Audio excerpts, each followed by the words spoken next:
This is, stranger than fiction. This is envy, betrayal, greed, money, almost friendship. No, it's not friendship. No. And the best part, it also includes the California lottery. Dun, dun, dun. Dun, dun, dun.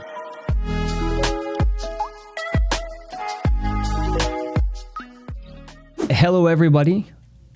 I am so pleased to have my co-host, sidekick, wife, whatever you may want to call her, here with us today. And today we are talking about some wild stuff. Yeah, I really like this case, actually. This is the one that gets my friends, my parents. It's the only one that they ask about. This case is about a tale as old as time. It is about, this is what authors strive for. Mm-hmm. This is, stranger than fiction. This is envy, betrayal, greed, money, almost friendship. No, it's not friendship. No. And the best part, it also includes the California lottery. Dun, dun, dun. Dun, dun, dun. So this case that we're talking about today, it was, my client's name was Lynch. He is, at the time, must have been in his late 60s, early 70s, dude from Mexico.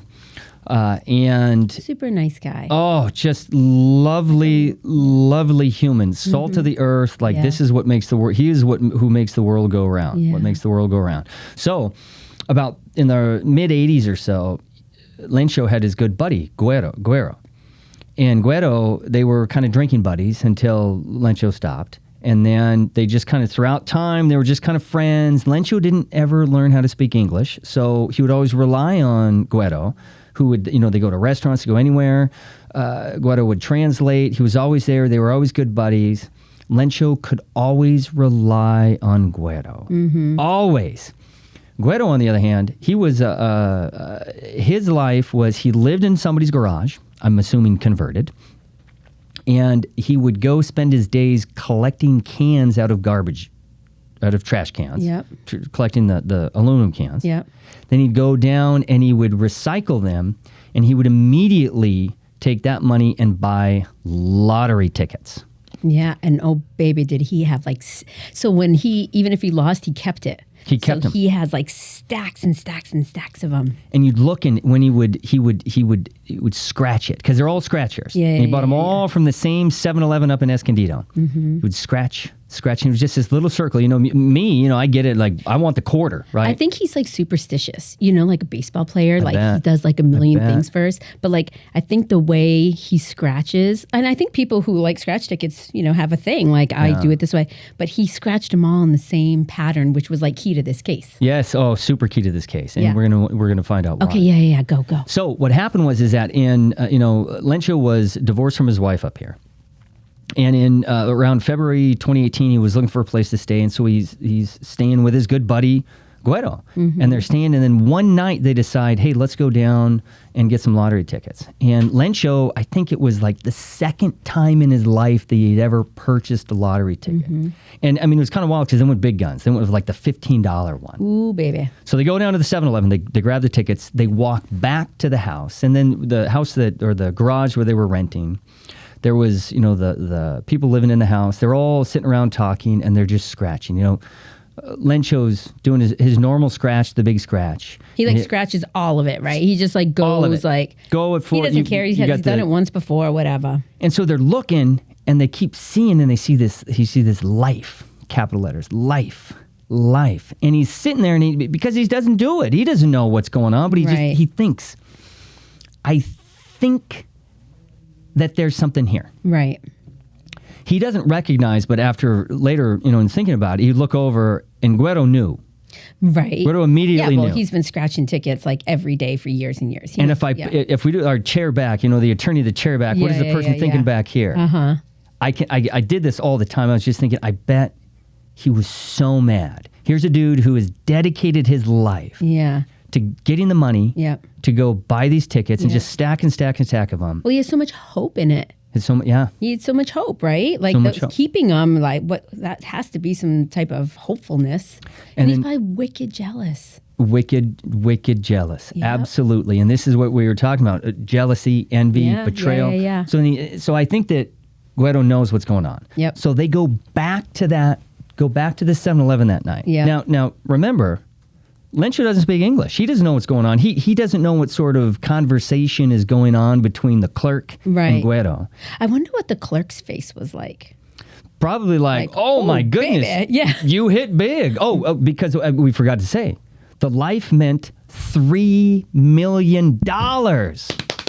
Woo! $3 million. That's crazy. That's crazy. And so how it pays is, if you take the annuity, you've got $10,000 a month for 25 years. And they're old, right? They're old. Yeah. They're old. Yeah. They're old. That would service them, their families, all of it. Yep. And this is what Guero has been doing for the whole time. This is what he's wanting. Yeah. But it's Lencho's ticket. Right. So that woman, what Lencho could understand was that she basically says, hey, I can't deal with this right here. Yeah, right. So what do? They walk back to the garage. Mm-hmm. Then the next day they get up and they're like, well, let's go back and talk to her. And on their way, they're walking. They're walking, the two of them, the two best friends from so long ago. Yeah. And Lencho says, he says, I knew this was my friend, but some suspicion because Guero says, hey, I go there all the time. They don't know you. They know me. They're going to charge you. Yeah. But they're not going to charge me. Oh, funny. So, Guero had all night to come up with his plan. Oh, yeah. Right? When the 7-Eleven couldn't do something about it right away, he was like, okay, I know what I'm looking at. Like, how am I going to do this? Well, I wonder if he had his whole life to come up with this plan. Well, he probably was. You're absolutely right. But, like in this case with Lencho. So they walk in. And of course, they think, I didn't know this, but apparently you have to show your ID, something like that. But Lencho has his ticket, and Lencho's going to take his wallet out and show the ID. And whoosh, as they open the door, Guero comes in, grabs the ticket, shows the ID. And then something happens. Lencho doesn't know. But again, the woman can't do anything. It's not like $5, $10, $20 that she can just exchange right there. Right. It's $3 million. They have, that there's like an investigator with the lottery. Oh yeah, because the lottery has its whole world. It's like its own sort of thing. Yeah. So they start to walk back. Yep. At this time, Lencho is about ready to go back to Mexico for a little bit of time because he's got to go. He's got a surgery that's going to happen. Mm-hmm. And so he says, "Okay, good buddy, can you take care of this? Can you look into it?" Because so at what point is Lencho like, "All right, man. So how much is it?" So getting there. Pretty soon. So Guero says he's going to take care of it. Months later, Lencho comes back and he's like, hey, whatever happened to that? Were we winners? I mean, it looked like we were winners. Were we winners? And Guero says, oh, no, I called. Nothing in the ticket. Up. Nothing. I don't remember this part. He wasn't even like, yeah, you won 10 grand. Like, give him something. And that would have he would have gone away. It would have. He never would have gotten to me. That's right. Ever would have gotten to me. Yeah. But I think a few weeks go by, Lencho's like, hey, whatever. I didn't expect anything of it. I wasn't sure. I've never done this. I'm going to continue doing my life. Yeah. And then another friend of him comes up and says, hey, Lencho, your buddy Guero hit big. Oh, I think steam. If I could see that, just steam coming out of his ears, which I don't blame him. Right. So fast forward, it was in February 2018. It was about December of 19 that he gets to me. Right, December of 2019. Okay. Now, I'm not sure if you remember this, but not long after that, kind of a big thing happened called COVID. But anyways, right before, I meet with him, and, one of the things as an attorney is wouldn't necessarily I'm a human lie detector. Certainly not there. You're good at reading people, though. But you can read people. Yeah. And especially, he wasn't hiding anything. He had no game to play. He was just there. He was just like, hey, I think I was wronged. I think that there was something there. This doesn't add up. There was just something in him that it pushed him. And you're right. It's kind of funny. If Guero would have given him 10,000, would have said, hey, we won 20. Oh my God. We won 20,000, so here's 10,000. Yeah. Boom. But he didn't. That comes to the greed part of our story. Right. So anyways, Has it all. He gets to me. Yep. And so, I start looking in this and I think, man, this is fascinating. Right. So we file a lawsuit. It's right at COVID, so it kind of slows down a little bit. But we actually have somebody personally serve Guero. And we know it is because it was somebody who who knew Guero. It served him with papers. Here you go. Apparently, once Lencho found out about that there was money, they had some words, enough to where it was a conversation that kept with them because Guero, for 10 years, had lived in this garage. He moved out. Oh, he good moves for out. him. Once Lencho knows, he knows what's going on. Guy moves out, but we actually serve him. Doesn't answer. Why doesn't he answer? What does it mean that, like, when you serve them, like for those of us in the back? Oh, thank you. Thank you. You know, so they're basically like, hey. We have these claims. Yeah. For theft, for conversion is what it's called. And then we wanted... He gets served legal papers that say, he gets served legal papers that essentially, hey, these are legal papers, here you go. Yeah. And then once that happens, and it's personal service in California, you have 30 days to file an answer to the complaint. It's just something you file, the court says, hey, I'm here, and I want to defend it. Well, this guy doesn't do it. And part of it is Guero had chosen the annuity. So he's getting $10,000 a month, every month for 25 years. Yep. Right now they withhold $2,400. Yeah, they get. But either way, that's good money. Yeah, that's good. And it's been like 20 months of him getting the $10,000. 20 months of him getting those. That's a lot of math for me, but it's a lot of money. So he's getting all of this stuff. Mm-hmm. By the time he's served, it's almost 2.5 years, and he's still getting it. And so even he gets served, hey, nothing happens. So I just continue on. We went through the whole process. We had to file a default. Then we had to go into the court and like prove.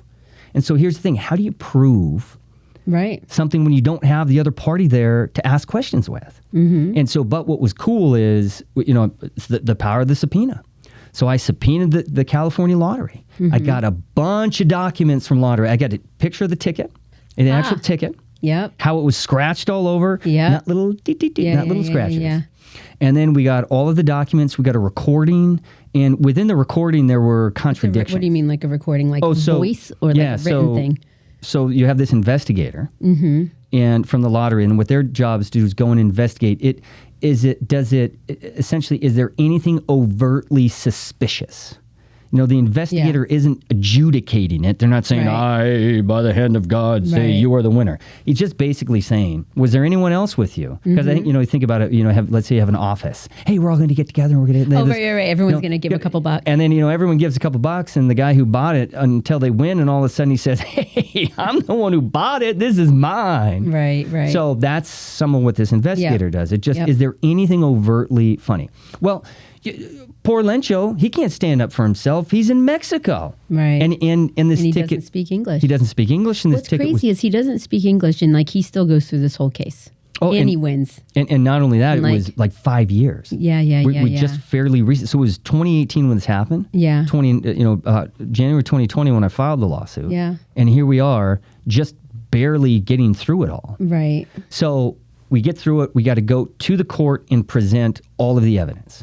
And even, the process that we went, legally you don't have to, but I wanted to make sure. Because the funny thing is, I'm dealing with the lottery and very lovely people, by the way. I mean, just everyone over there, they were just wonderful. They were just very, they were very professional and very good to deal with. Well, that's good to know. Finally, I'm just working this guy. Hey, what do you need? What do you need? Because apparently, for those legal folks out there, the lottery does not have to follow a court order unless the court order follows the lottery code.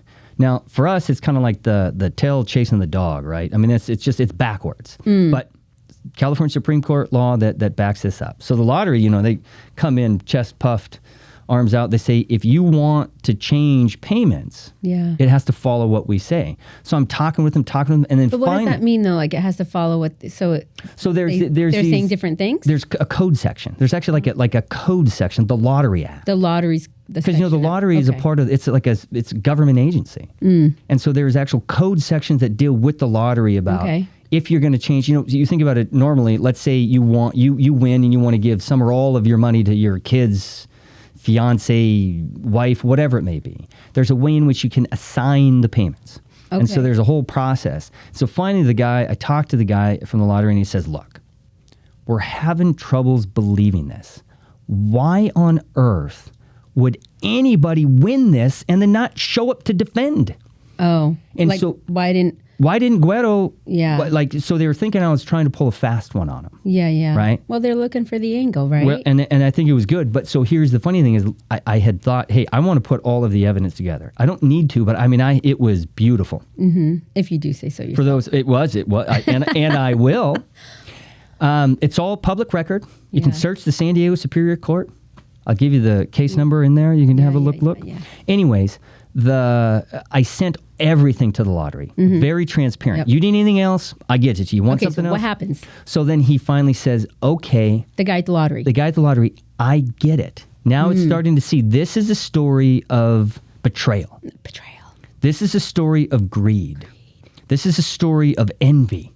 This is like what Shakespeare, Shakespeare, I'm sure wishes he knew about this lottery story, right?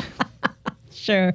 Yeah. Well, maybe not. I'm sure he could write something much better. Yep. And has. Anyway, Lynch wins. So we go to the court, get it all. He wins. Yep. Boom. Now all of a sudden, we give everything to the lottery. The lottery stops paying the other guy. Yeah, Guero. And now he comes out 2 years later. Oh, I don't. So there's this thing called, it was a default judgment. And so there's a thing called, you can set aside the default, meaning that you can just kind of push it away and then you can try to fight it up. And usually this stuff is, the judges give these away like candy. Default judgments? The setting aside, meaning that if he could come in. But the problem is you can't set aside the default. If this is just pure due process. Notice an opportunity to be heard. Notice an opportunity to be heard. He had the notice. He had the opportunity. He chose not to. Guero. It was Guero. It was where we sent everything was at an address that he would go to every week. You said he was served by somebody you knew, so he had a chance. See, he had a chance, and then all of our paperwork we mailed out. Right. And he confirmed himself we mailed it to his address. Right. But somehow he gets all of his other mail except what I'm sending him. Right? Right. Which the world doesn't work that way. So he had two opportunities, two motions that they filed, and two of them, in the typical scenario, the other side wins. But we won it every time. The judge, that we had this hearing where he had asked to be heard. Guero asked to be heard, testifies. So we said, you betcha.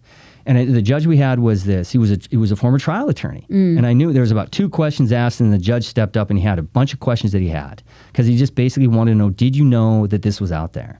And Guero... Did you know what was out there, though? Did Guero know that this lawsuit was there? Oh, uh-huh. And in his own testimony, he said, hey, I got papers that I knew were legal.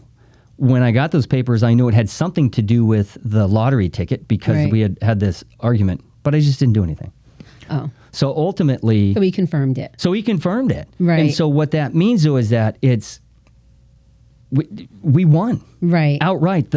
So then what happened, though? So then you win. It takes... But from the time it started... When you met Lyncho until the time Lyncho gets $1 of this, how long did that take? So I met him February 2019. Yeah. And then he started receiving payments in August of 24.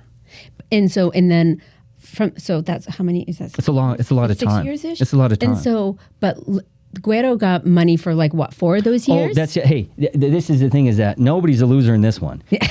Nobody is a loser in this one, okay? Good point. Because so this guy got, gross $10,000 a month. Yeah. It was like he had 72 months of payments. Yeah. So that's $720,000. Okay, as I never was good at math until I became an attorney, right? Yeah. And then, but this is the simple math, right? Yeah. 72 months times 10,000. Yeah. That's a lot of money. That's a lot of money. Can you imagine out there somebody just giving you... Yeah. And then, the net was about $550,000, but still, that's good money. Right. In realistic, we have a judgment against that. Right. But, is it collectible? Right. So, it's not collectible. So in the end, he's going to keep all of that. Guero's going to keep the $720, and now the rest is going to go to Lyncho. So you get monthly payments. The lottery has now been, it's been assigned to him. Yeah. And all of this is through court action. Yep. All of this was determined by the court. Yep. Each side, even though he didn't initially respond, everybody had their opportunity to be heard. Right. And this was the court's decision on how to deal with this. Well, I think what's interesting is that a lot of people will watch cases on TV or they just think oh, I got hurt, I'm going to get money tomorrow. But I think what's so interesting is how long these things take. Oh, it's 6 years and money's still going out the door on this side, and you're still just the system is so slow. So with it, on a criminal side, they treat it differently because that's constitutional. But from a civil side, essentially what it is all... Wait. So the civil side isn't constitutional? What do you mean by that? I don't get that. But no, constitutionally, you have to do it quickly. Criminally, I understand. they have to do. Right? Now, whether it goes quickly or not, that's a whole other story. Right. But on the civil side, basically what the courts are saying, what the law is saying is that you have a grievance, the redress, the way to fix it is through money, because that's or you give something back. And that one, it's just you account for it. Right. If it takes 1 year, then you have 1 year to account for it, and then it all goes forward. Yep. If it's 5 years, and you say, okay, here's the 5 years owed, and it goes forward. So what is Lyncho doing now? What's his pursuit of happiness, or like what's up with him? I think his pursuit of happiness is, he's a very, very simple dude. Yep. Very nice guy. He just wants to live his life. Yep. He's got kind of these payments coming in, and the biggest thing I think from what I saw, is this was a good friend of his.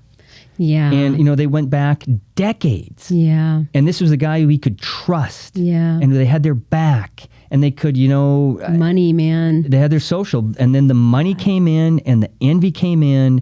Somehow the non-winner said, "Hey, you Lyncho, you don't deserve it." And so I'm going to take it from you. And so I think that hurt a lot. Yeah. But more than anything, he's just content. Yep. That there was this wrong and it's righted. And right. Like he got justice. He got justice. Because that's the most infuriating thing when you feel like there's nothing you can do. Like this guy's got all the money, but that was mine. What are you going to do? Yeah. And so, the big thing for me and for some of these things is it's just a matter, I was just very happy that he had the patience with us. Right. Because it's just kind of like, hey, this is just a long process, right. but I'm going to be there. Right. And just baby steps. Because lottery law is a little different than what you normally do. Oh, because absolutely. they have their own. They have their own their act. The Lottery Act. Yeah, that's crazy, right? Oh, it is Who crazy. Knew? I do now, but I didn't beforehand. Right. But so, the whole thing is just about, you have to stay with it, and you just slowly have to go. Oftentimes he would call, and the funny thing, he would call and he'd ask a question. He felt bad. He says, "I feel bad about asking this question." I said, "Look, I know you have the question, and I know you're up at 2 in the morning, 3 in the morning, thinking, Is that skinny guy doing anything for me? Why is this not going?" Right. And I could answer the questions, and I could take the time with him, and I could put him at ease and say, "Hey, it's just going to take some time."